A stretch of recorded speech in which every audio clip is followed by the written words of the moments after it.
கொடுக்கிற தேவனாய் இருக்கிறார். எல்லா காரியங்களிலும் எல்லா சூழ்நிலைகளிலும் நமக்கு பதில் கொடுக்கிறார். இப்போ நம்ம ஒன்று கேட்குறோம், தேவனே எனக்கு இது தாங்க அப்படின்னு சொல்கிறோம். தேவன் இப்போ பதில் கொடுக்குற தேவன் நமக்கு தருவாரா தரமாட்டாரா? தரமாட்டார். அப்படின்னாலும் பதில் தான். ஏனென்றால் அவர் பதில் கொடுக்குற தேவன். நம்ம எல்லாம் ப்ளஸ்லேயே நினச்சிக்கிறோம். தேவன் விஷயத்தில் நம்ம எல்லாம் நம்மளுக்கு ஏற்ற மாதிரியே போயிடுவாருன்னு நினச்சிக்கிறோம். ஆனால் தேவன் பட்சபாதம் பார்க்குறவர் இல்லை. அவர் லஞ்சம் வாங்குறவரும் கிடையாது இல்லைங்களா? அதனால் எது வேணுமோ அது தரன்னு பதில் கொடுப்பார். எது தர முடியாதுன்னா தர முடியாது தான். அதுதான் தேவனுடைய பதில். அதே நேரத்தில் தேவன் நமக்கு பதில் அளிக்கிறார். சங்கீதம் 31:22. சங்கீதம் 31:22. உம்முடைய கண்களுக்கு முன்பாக இராதபடிக்கு வெட்டுண்டேன் என்று அதானா வாசிக்கலாம். உம்முடைய கண்களுக்கு முன்பாக இராதபடிக்கு வெட்டுண்டேன் என்று நான் என் மனக்கலக்கத்திலே சொன்னேன். ஆனாலும் நான் உம்மை நோக்கி கூப்பிட்ட போது அதாவது மனசு நம்மளுக்கு நிறைய நேரங்களில் உடைஞ்சிரும் இல்லைங்களா? ரொம்ப உடைஞ்சிரும். அப்படி உடையும் போது முதல்ல நம்ம ஏற்கனவே நம்ம நிறைய பாட்டு பார்த்துருக்குறோம். நம்ம முதல்ல கோச்சிக்கிறது யாரை தாங்க? தேவனை தான். நிறைய மகிழ்ச்சியாக இருக்கிற நேரத்தில் நம்ம தேவனை விட்டுருவோம் இல்லைங்களா? அந்த நேரத்திலாம் நம்ம எதை பற்றி யோசிக்கிறதில்ல. ஓகே, அதெல்லாம் மகிழ்ச்சியாக இருக்கிறோம், அவ்வளோதான். ஆனால் கஷ்டம், பிரச்சனை, வேதனை, துக்கம்னு வரும்போது மனசு என்ன ஆகிடுதுங்க? உடைஞ்சிரும். உடையிற எவ்வளோ உடையனா நம்ம தேவன்கிட்ட கோச்சிக்கிற அளவுக்கு ஆகிடும். அதான் அங்கே கோச்சிக்கிறாங்க. என்ன சொல்கிறாங்க? மறுபடியும் வாசிக்கலாங்க. உம்முடைய கண்களுக்கு முன்பாக இராதபடிக்கு வெட்டுண்டேன் என்று நான் என் மனக்கலக்கத்திலே சொன்னேன். நாங்க தேவனை முன்னாடி நிற்கவே கூடாதுன்ட்டு நாங்கள் ஒரு எண்ணம் கூட நம்ம கூட வந்துடும். தேவன்கிட்ட எண்ணத்துக்கு அப்படின்னு வந்துடும்.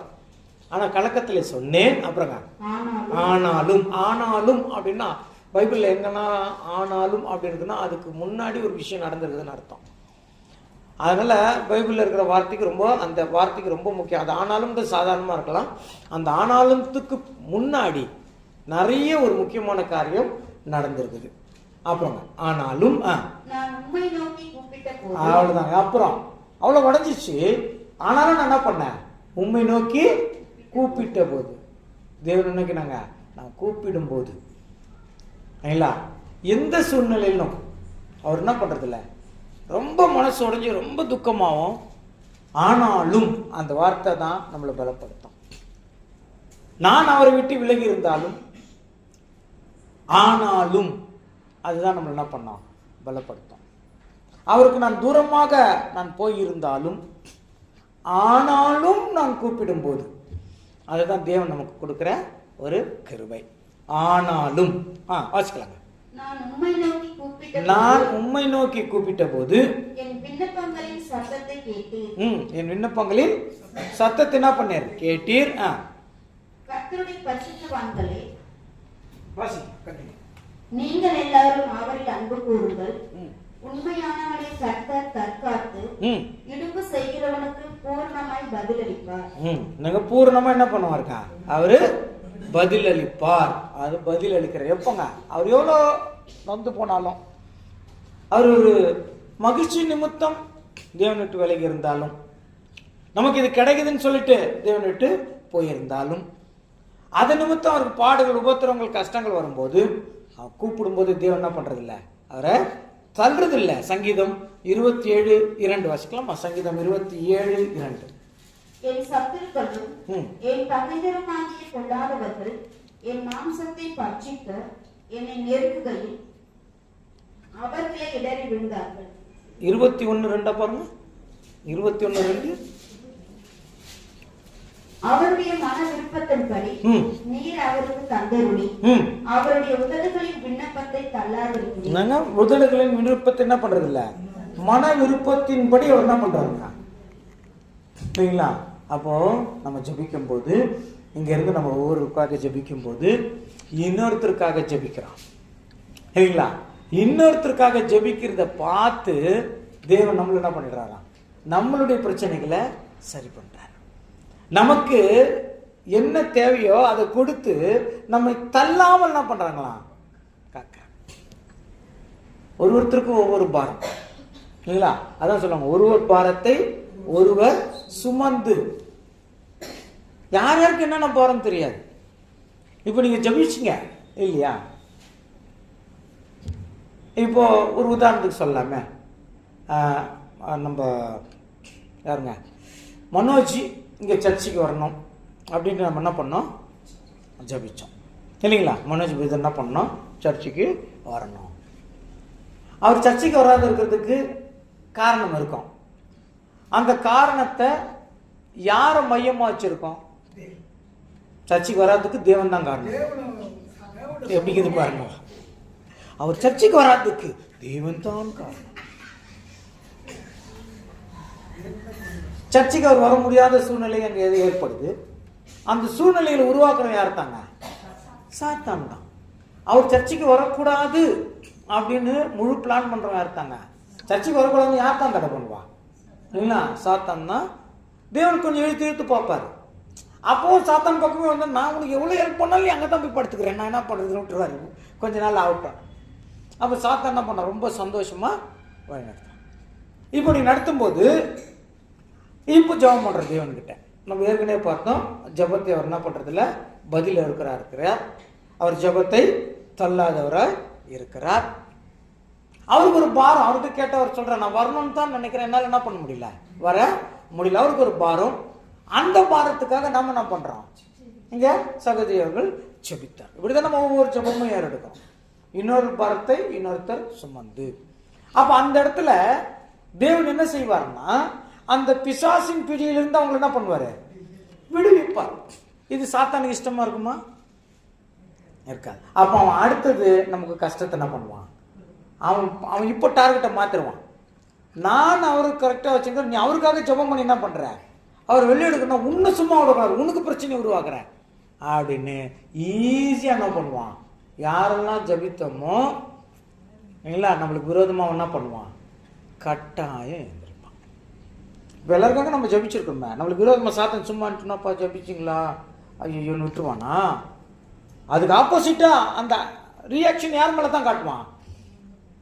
ஆனாலும் தேவன் அவர்கள் என்ன பண்றதில்ல, விடுறதில்ல. சாத்தான் விட்டுறாரா? விட மாட்டான்.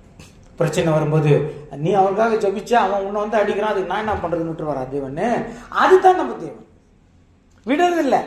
அதுக்கு தான் இன்னொருத்தருக்காக செய்கிற ஜெபம் எந்த அளவுக்கு முக்கியம்னு ஒரு புத்தகமே இருக்குது. அந்த புத்தகத்தின் பேர் என்ன சொல்லு, காதல விடல. யாருமா? யோபு தானே? அது இவ்வளோ சவுண்டு கம்மியாக சொல்றாங்க. யோபு புத்தகம் தானே.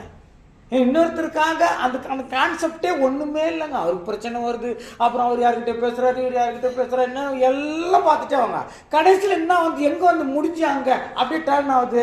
இன்னொருத்தருக்காக ஜெபிச்சாரு, எல்லாம் சரியா இருப்பு மாறி போச்சு, அவ்வளவுதான். அங்க வந்து முடிஞ்சோம். 42 அதிகாரம்னு நினைக்கிறாங்க, அவ்வளவுதான் முடிஞ்சிடும்.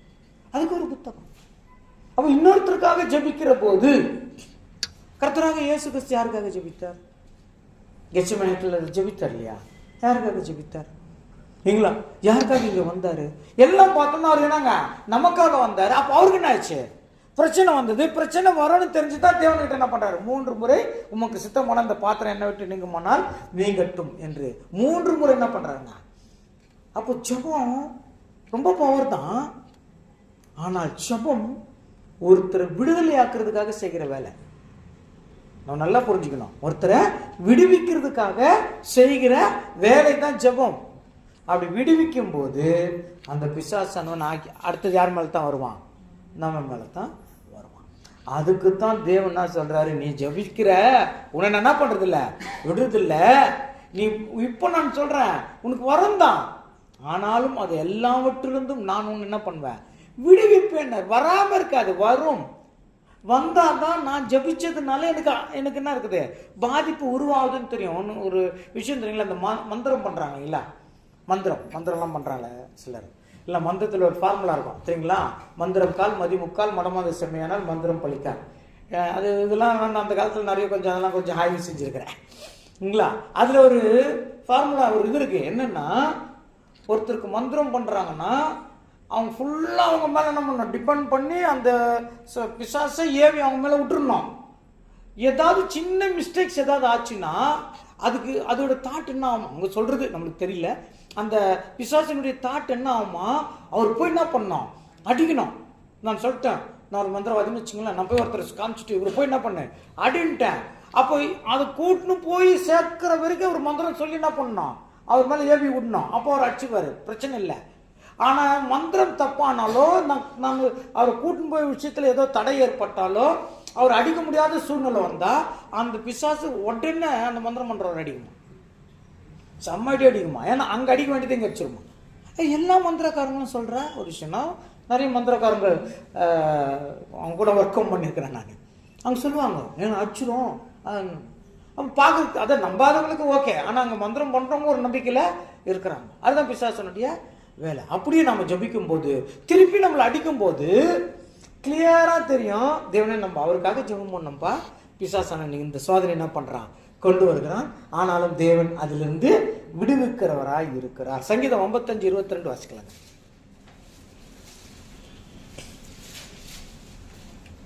கர்த்தாவே, நீர் இதை கண்டீர், மௌனமாய் இராதேயும்.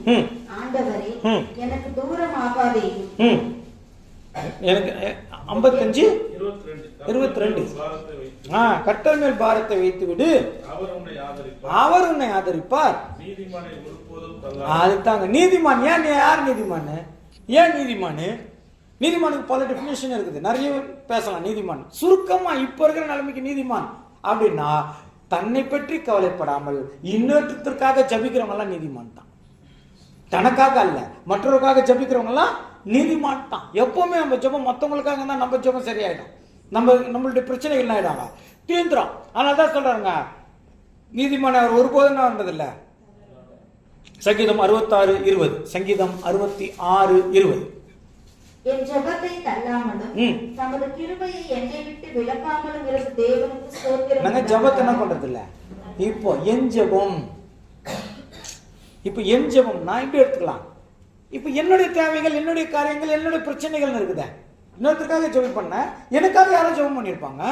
பிளஸ் எனக்கு என்ன ஆகுங்க, ஒரு பாரம் இருக்குதா, எனக்காக யாரும் ஜெபம் பண்றாங்க, நான் எனக்கு ஜெபம் பண்ணணும் உட்கார முடியவே முடியாது. நம்மளுக்காக யாரும் நாங்க ஜெபம் பண்ணாங்க, ஆனா அவங்க அது ஒரு காரியம். இப்போ எனக்காக நான் ஜெபம் பண்ணும் போது கூட தேவன் ரொம்ப என்ன பண்றாராம், விரும்புகிறான்.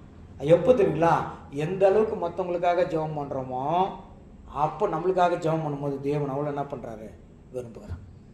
ஆனால் ஜெபம் இன்னொருத்தருக்காக ஜெபம் செய்யும்போது அது நம்மளுக்கு ரொம்ப நன்மை, நமக்கு தான் நன்மை. அதுக்காகத்தான் நம்ம மாதம் மாதம் இதை செய்யணும் அப்படின்னு என்ன பண்ணுங்க பண்ணோம். இன்னொருத்தருக்காக ஜெபிக்கும் போது இல்லைங்களா, ஒவ்வொரு வாரமும் ஒவ்வொரு குடும்பத்திற்கு போயிடும், இல்லை குடும்ப கொடுகை போயிடும். இப்போ எல்லாரும் சேர்ந்து ஒரு இடத்துக்கு வர்றதுக்கு தான் இந்த மாசத்தை ஒரு நாள் இது பண்ணோம். ஒவ்வொரு மாசமும் ஒவ்வொரு வீட்டுக்கு போறோம் இல்லைங்களா. ஆனா எல்லாரும் இங்க வரணும்னு என்ன பண்ணோம், எல்லாருடைய பிரச்சனையும் என்ன பண்ணிருந்தாங்க, அதுக்கு என்ன டைம் ஒதுக்கணும், அதுக்குன்னு என்ன பண்ணோம். அங்க அவங்க வீட்டில் இருக்கிற குடும்பத்தினுடைய பிரச்சனைகள், அந்த குடும்பத்தின் ஆசீர்வாதத்துக்காக வீடு தோறும் நம்ம ஜபிக்கிறோம். இங்க எல்லாருக்காகவும் ஜபிக்கிறோம், அது நல்லது. தேவன் உதவி செய்வார். நான் சொன்ன மாதிரி இன்னொருத்தருக்காக ஜபிக்கும் போது என்ன நடக்குது பார்க்கலாமா. சங்கீதம் 37:40. சங்கீதம் 3 வசனம் தான் முடிச்சிடலாம், இன்னும் 2 வசனம் இருக்கு. சங்கீதம் 37:40. கர்த்தர் அவர்களுக்கு உதவி செய்து அவர்களை விடுவிப்பார். அவர்கள் அவரை நம்பி இருக்கிறபடியால் அவர்களை துன்மார்க்கருடைய கைக்கு தப்புவித்து. துன்மார்க்கர் இல்லைங்களா, அப்ப நமக்கு விரோதமாய் செய்கிறவர்கள். இப்ப நமக்கு விரோதமா யாரும் செய்வா, சாத்தான் தான் நமக்கு விரோதம். ஆனா சாத்தான் டைரக்டா செய்வானா இல்லைங்களா, யாரோ ஒருத்தர் என்ன பண்ணுவான், பயன்படுத்தும். தேவன் கூட அப்படித்தான். தேவன் நமக்கு செய்யற எல்லா காரியங்கள் எதுவாக இருந்தாலும் பூமியில யாரோ ஒருத்தர் என்ன பண்ணுவாரு, தேவன் பயன்படுத்திட்டு தான் இருப்பார். யார் மூலமோ ஏதோ ஒன்று என்ன பண்ணுவாருங்க, நம்ம ஊழியமா கூட இருந்தாலும் சரி, யார் மூலமா நம்மளுக்கு கூப்பிடுறாங்க அப்படின்னா அது தேவன் தான் என்ன பண்றாங்க, அவரை பயன்படுத்துகிறார். அதே மாதிரி சாத்தான் அப்படித்தான் இல்லைங்களா. சாத்தான் யாரும் என்ன பண்ணுவான், பயன்படுத்தி துன்மார்க்கமான சம்பவங்கள், துன்மார்க்கமான பிரச்சனைகள், மன வேதனைகளை நம்மளுக்கு என்ன பண்ணுவான், அவன் கூட்டுவான். ஏன்னா அவனுடைய தாட் என்னங்க, நீ இன்னொருத்தருக்காக அவருக்கு ஜெபம் பண்ணல, தேவன் அவர் விடுவிச்சிட்டாரு. நான் அவர் அடிக்கலான்னு இருந்தேன். அப்போ அவர் அடி வாங்காமல் தப்பிச்சிட்டாரு. இப்போ யாரும் அடிக்கிறது? நீத்தானே உன்னதான் இல்லைங்களா? அப்போ தேவனுக்கு ஜபிக்கும் போது தேவன் என்ன பண்ணுவாருங்க? நம்மளுக்கு சகாயம் செய்வார். கண்டினியூ பண்ணலாங்க. அதே 37-40. கர்த்தர் அவர்களுக்கு உதவி செய்து அவர்களை விடுவிப்பார். அவர்கள் அவரை நம்பியிருக்கிறபடியால் அவர்களுடைய துன்மார்க்கருடைய கைக்கு தப்புவித்து துன்மார்க்கருடைய கைக்கு என்ன பண்ணுவாருங்க? அப்போ நல்லா தெரிஞ்சுக்கணும். இந்த வசனத்தின் மூலமா நம்ம என்ன பார்க்கறோம்னா, நாம் மற்றவர்களுக்காக ஜெபிக்கும் போது நமக்கு விரோதமாய் ஒன்றும் நடக்காது. நாம் மற்றவர்களுக்காக ஜெபிக்கும் போது தேவன் நம்மோடு கூட இருக்கிறார். நான் மற்றவர்களுக்காக ஜெபிக்கும் போது பிரச்சனை இருக்கும். துன்மார்க்கம் அந்த வார்த்தை ஏன் சொல்றாங்கன்னா, எனக்கு பிரச்சனை வருது அப்பதான் தெரியும், அப்பதான் தேவன் என்ன கூட இருக்கிறாருன்னு தெரியும். பிரச்சனையே வராதுன்னு கிடையாது. பிரச்சனை வரும். ஒரு பிரச்சனை வந்தா தாங்க தேவன் நம்ம கூட இருக்கிறான்றதை உணர முடியும். அவ பிரச்சனை வரும், ஆனா அது பாதிக்காது, அது உங்களை எஃபெக்ட் பண்ணாது. இல்லைங்களா? அது காப்பாற்றும். ஏன்னா மற்றவங்களுக்காக நம்ம ஜபிக்கும் போது நமக்கு பிரச்சனை வரும் தான் தேவன் அதெல்லாம் பண்ணுவாருங்க, தப்பு வைக்கவராக இருக்கிறார். இது இன்னொரு வசனம் கூட சொல்றாங்க. சங்கீதம் 41:1. சங்கீதம் 41:1. சிறுமைப்பட்டவன் மேல் சிந்தையுள்ளவன் பாக்கியவான், தீங்கு நாளிலே கர்த்தர் அவனை விடுவிப்பார். சிறுமைப்பட்டவன் மேல் சிந்தை உள்ளவன் அப்படின்னு என்னங்க? கஷ்டப்படுறவன யோசிச்சுட்டு இருக்கவன். கஷ்டங்கள் 2 வகையில் இருக்குது. ஒன்று, அவருக்கு தேவைகள் குறைவாக இருக்கிற ஒரு கஷ்டம். 2வது, பாவத்தின் நிமித்தம் அவர் அடிமையா இருப்பார், அது ஒரு கஷ்டம். 2மே ஒரு கஷ்டம் தான். 2 கஷ்டத்தையும் தீர்க்கிறதுக்காக ஜெபிக்கணும். நிறைய நேரங்கள்ல ஏதோ ஒருத்தர் தப்பு பண்ணிட்டார் அப்படின்னா அவர் வெறுக்கிறதுக்கு தான் நம்மளுக்கு என்ன ஆகுங்க? ஐயா அவர் தான், அவ்வளோ தாங்க, அவர் ஒன்றும் யூஸ் இல்லைங்க, அது எவ்வளோ இது அப்படித்தான், தேவன் எவ்வளோ நன்மை செஞ்சார், அப்படி போயிடுவோம். ஆனால் அவர் எங்கே மாட்டின்னு இருக்கிறார்? பிசாசின் கையில் மாட்டிட்டு இருக்கிறார். அதனால சிந்தனைகள் செயல்கள் என்ன ஆகுதுங்க? மிஸ் ஆகுது. அப்போ தேவனே அவர் என்ன பண்ணுங்க? விடுவீங்கள். அவர் பாவத்திலிருந்து அவர் என்ன பண்ணுங்க? மீட்டுக் கொள்ளுங்கள். ஜெபம் பண்றோமா? இந்த பாவத்திலிருந்து மீட்டுக் கொள்ளுங்கள்ன்றத நம்ம மற்றவங்களுக்கெல்லாம் ஜெபம் பண்ணுவோம். தேவனை அறியாத ஜனங்கள், தேவனே அவங்க பாவத்தில் இருக்கிறாங்கப்பா, அவங்க பாவத்திலிருந்து மீட்டுக் கொள்ளுங்கப்பா, இவர் பாவத்தில் இருக்கிறாரு, குடிக்கிறாரு, அது பண்றாரு, இது பண்றாரு, ஐயோ இவ்வளவு பெரிய பாவம் செஞ்சிருக்காரு, ஐயோ இவ்வளவு துர்மார்க்கம், அவரு மீட்டுக் கொள்ளுங்களும் ஜெபிப்போம். ஆனா ரட்சிக்கப்பட்டு வந்த நம்ம சகோதரர்கள் என்னங்க, எப்படி இருந்தாலும் என்னங்க, நம்ம சகோதரர்கள் வழிக்கிறதுக்கு வாய்ப்பு இருக்கு, பலவீனத்து நிமித்தம். அப்படி வழிக்கிட்டாக்கா அவங்களுக்காக செய்கிற ஜெபம் தேவன் விரும்புறாரு. அவங்களே ரட்சிக்கணும். ஏன்னா பைபிள் அதெல்லாம் நாங்க இருக்குது. அவங்களுக்காக என்ன பண்ணணும்? அடுத்தது, அவங்களும் சிறுமைப்பட்டவர்கள் இல்லைங்களா? ஒருத்தர் தனக்கு அடிப்படை தேவை இல்லாமல் இருக்கிறவங்களும் சிறுமைப்பட்டவர்கள் தான். அவர்களுக்காக கூட என்ன பண்ணணும்? ஜெபிக்கணும். இன்னொரு வாட்டி வாசிக்கலாங்க. சிறுமைப்பட்டவன் மேல் சிந்தை உள்ளவன், அவங்களுக்காக என்ன பண்றதுங்க?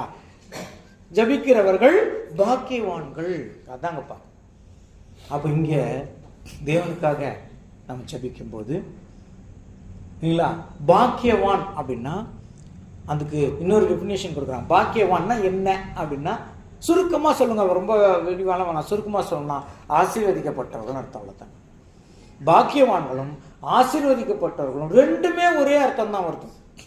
2மே இங்கிலீஷில் பார்த்தீங்கன்னா பிளஸ்டு பீப்புள் தான், ஆசீர்வதிக்கப்பட்டவர்கள். அப்போ ஆசீர்வதிக்கப்பட்டவர்களா நாங்கள் மற்றவர்களுக்காக ஜெபிக்கும் போது, சிறுமைப்பட்டவர்களுக்காக ஜெபிக்கும் போது ஆசீர்வதிக்கப்பட்டவர்களா இருப்போம். ஆச்சுங்களா? அப்போ மற்றவர்களுக்காக ஜெபிக்கும் போது பிரச்சனை வரும் நமக்கு, ஆனால் தேவன் அதுலேருந்துலாம் விடுவிப்பார். அது மாத்திரம் இல்ல, அவங்களுக்கு ஒரு பிரச்சனை தீர்ப்பார். நம்ம ஜெபிச்சதுனால அவருக்கு ஒரு பிரச்சனை தீர்ப்பார். அவங்களுக்காக நாம ஜெபிச்சதுனால நம்மளுடைய எல்லா பிரச்சனைகளையும் தீர்க்கிறார். அதை கத்துக்கணும்னு தேவன் சொல்றார். தேவன் ஒவ்வொரு விஷயத்தையும் நமக்கு இன்ச்சு பை இன்ச்சு கற்றுக் கொடுக்குறாருங்க. இன்ச்சு பை இன்ச்சு கற்றுக் கொடுக்குறாரு. நம்ம தான் நிறைய நேரங்களில் புரிஞ்சுக்கிறது இல்லை. எல்லா விஷயங்களையும் கற்றுக் கொடுக்குறாரு. அவர் கற்றுக் கொடுக்கிறவர் இல்லைங்களா? ஒரு யாரோ கேட்டாங்க, என்ன தேவன் எல்லாத்துலேயும் எல்லாமே அவருக்கு தெரியுமே, அப்புறம் என்னத்துக்கு அவர் தெரியாத மாதிரியே நம்மளுக்கு என்ன பண்றாரு? செய்கிறாரு. இல்லைங்களா? 10 வாதைகள் வந்தது எங்க? எகிப்துல 10 வாதைகள் இல்லைங்களா? இப்போ 10 வாதைகள் சரிங்களா?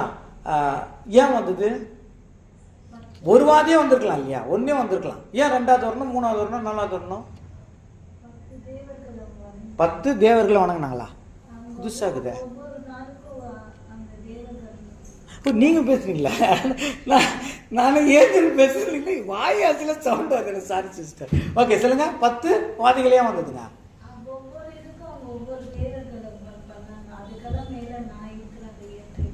அதனால பண்ணாரா? ஓகே, அது எனக்கு தெரியல. பார்வோனின் இருதயம் கடினமானது. ஒரு வாதியை கொடுக்குறாரு. பார்வோனின் இருதயம் என்னாச்சு?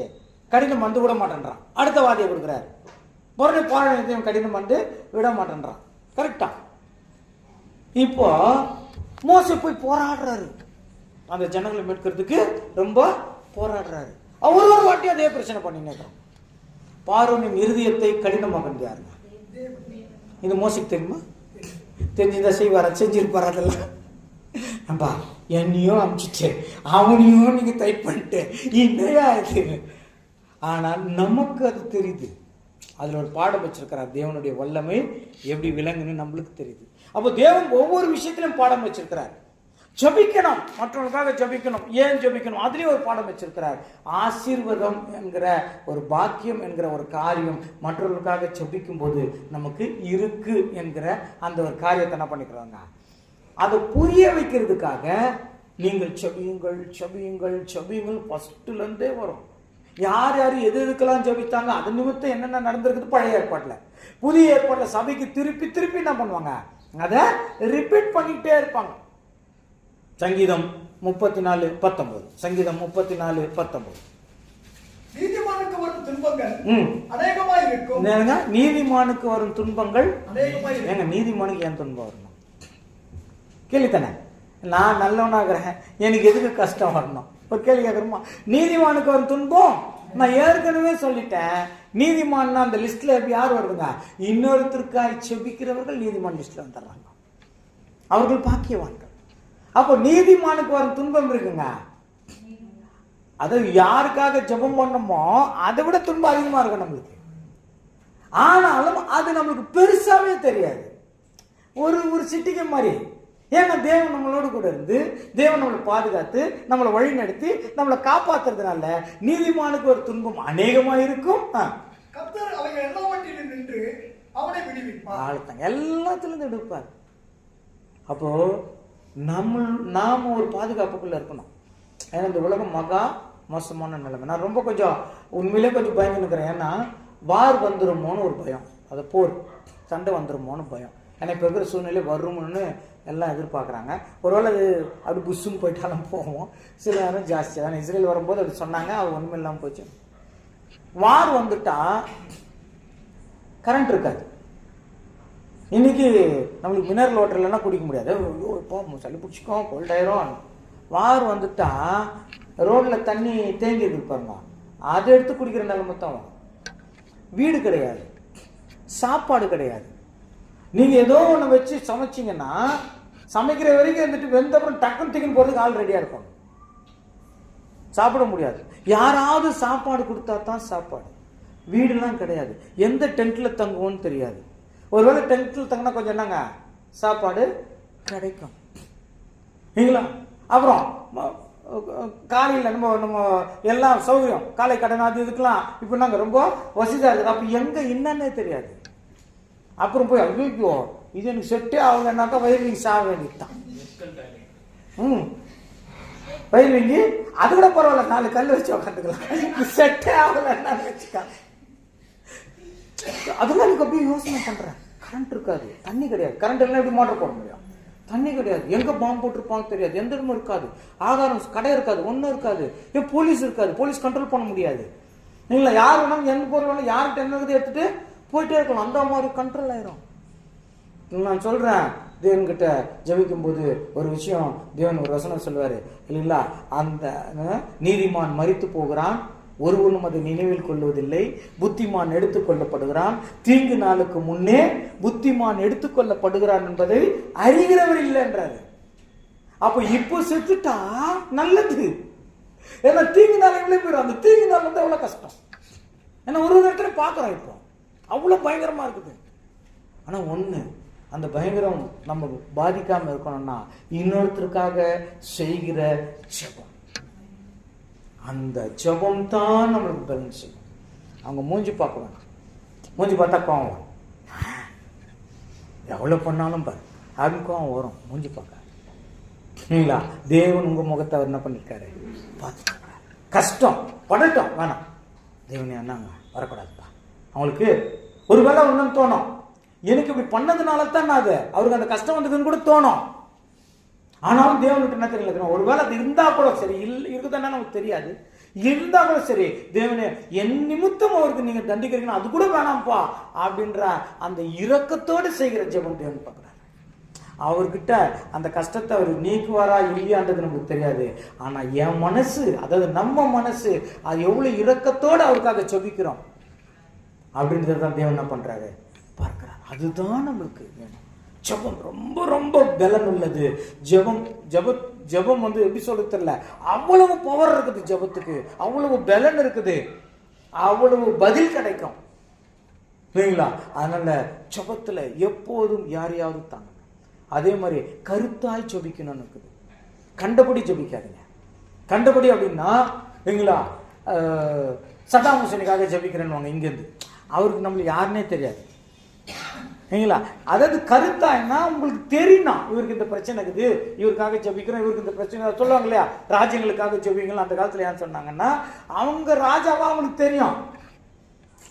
இப்போ நம்ம கூட தமிழ்நாட்டில் இருக்கிற மு.க. ஸ்டாலினுக்காக முதலமைச்சர் அவர் தானே, அவருக்காக ஜெபிங்களா அவருக்கு தெரியும் நம்மளுக்கு. எப்போ அவர் கொஞ்சம் நல்ல ஞானம் கொடுங்க, புத்தியை கொடுங்க, தேவன் ஜெபிக்கிறோம், பதில் கொடுக்காது அவர் கருத்தாய் கிளியரா யார் டைம் நிறைய பண்ணணுன்ற கண்டபடி பண்ணாம கிளியரா யார் ஒன்னும் இல்லை, தேவன்கிட்ட கேட்டாலே போதுங்க, தேவனே நான் ஜெபிக்கணும்ப்பா, யாருக்காக ஜெபிக்கணும்னா அப்படிங்க வந்து நிற்குங்க, கண்ணு முன்னாடி அப்படியே நிற்கும்.